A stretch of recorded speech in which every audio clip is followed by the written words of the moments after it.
Hey everyone, welcome back. We're continuing our series on parenting myths. And so today, the myth that we're talking about is one of Salisbury's second myth, and it's that good kids are ahead of the curve.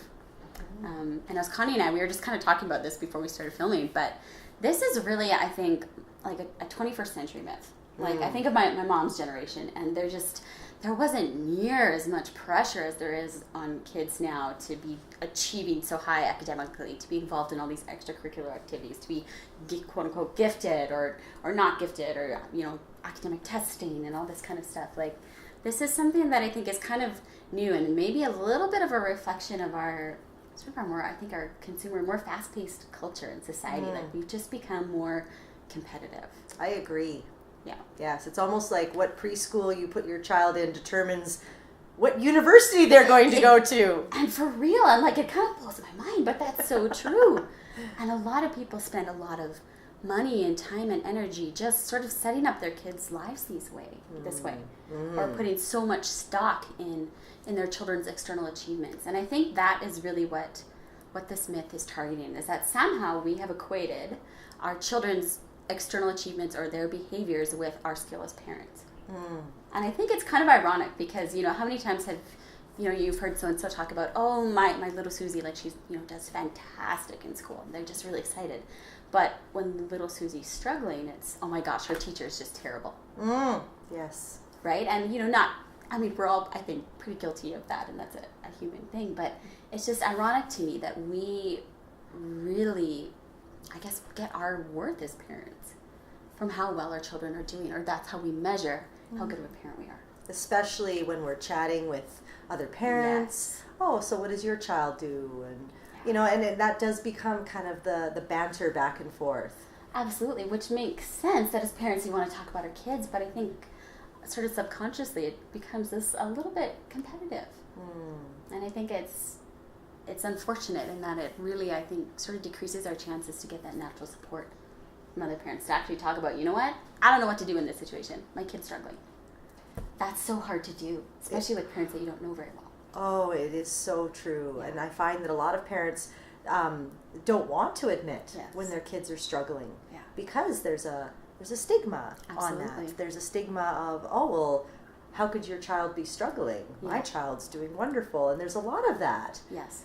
One of the things that we put out on our Facebook when we first started Village was, what are some of the struggles parents were facing? And moms, I was shocked. Well, actually, I wasn't shocked, but I was shocked that they said other moms. Yes, that was like one of the number one things. Yes. Yeah, as other moms. And it's because of this idea that, that good kids are ahead of the curve. Yeah, and therefore good parents have kids who are ahead of the curve. And so it's like, oh, you must be doing something wrong if your child isn't achieving X, Y, or Z, or hasn't accomplished all these things.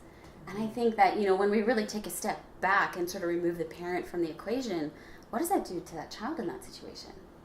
That is so much pressure on a kid.